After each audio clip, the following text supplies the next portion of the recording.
Hey, what's up, lightboltjoe here. Today we're going to discuss the 2022 Netflix original film Slumberland, starring Jason Momoa, Chris O'Dowd, a bunch of other people are in this. This is, I don't think, based on a book. I feel like it could have been based on a book, but I don't think it was based on a book. 2 hours long. No reason that this should be a 2 hour long film. Absolutely not, especially because it's a kids film. Even though this is not a kids film, this is heavy at the end, especially. Oh my goodness! Did not expect that incredible ending, but there's no reason that it took 2 hours to get to that. Okay, excuse me, hour 40 minutes to then get to the last 20 minutes of the film. Should have been an hour and a half. 30 minutes of this film was irrelevant. It was scenes were stretched. You could have spliced and diced and cut and saved time, and it would have been fine. The pacing would have been much better. My only complaint is that it was just far too long getting from point A to point B to point C. Now, main character, girl named Nemo, lives in a lighthouse with her dad on an island. He dies at sea, right? Trying to save a boat. She is then sent to the city to go live with her uncle, Philip, who she's never met, and he's never met her for various reasons of being estranged from his brother. But why has he been estranged with his brother? Well, they grew distant and they stopped having adventures and things, right? Stuff. And he doesn't dream anymore and stuff. So, what happens, right? So, we're given this Slumberland, which is the dream world, and how these certain dream cops are the ones controlling the dreams, that they allow you to have the dreams and stuff like that ish. And then if you can deviate, but then there's also nightmares, and then like what happens when there's an outcast, a renegade, Jason Momoa's character of Flip. And so it's a matter of what is Flip's association then with Nemo, and why does she keep seeing him in the dreams, and why does he need her help, finding this map to get these diamond pearls in the ocean that can grant a wish, because he wants to remember who he is, and he wants to, just remember, because he's been in the dream world for so long, he can't remember these things. But he's causing chaos. He's jumping from dream to dream to dream. He's an outcast, so an outlaw. So it's revealed that Nemo's uncle Philip's dream persona is Flip. And Flip is the character that her father would tell stories about each night before bed. And there was a break where Philip stopped dreaming, and that's because Flip can't escape into the mortal realm anymore. Something to that extent. It was more eloquently explained. I just butchered the hell out of it. But then it's a matter of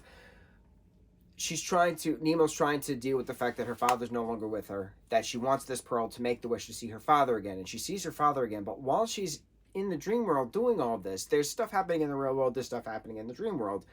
But she's on a boat, a sailboat, in a storm, going back to the island with the lighthouse, which she then gets knocked unconscious about, and is in the midst of drowning, and that's why the dreams are getting heavier. And then she drowns, and she's still dreaming, and then eventually Philip and company come to save the day, and he saves her, and they resuscitate her and bring her back into the mortal realm, into the waking realm. But she makes the wish with her pearl, that Flip can go back to Philip, after she then gets another pearl to then see her father. So she wishes Flip back to Philip. Then one of the main cops gives her an extra pearl from Pig, the stuffed animal that happens to be alive. That way she could see her dad in a final goodbye, because she didn't actually get to say goodbye to him. And then she comes back to the waking realm, and then Flip is with Philip again.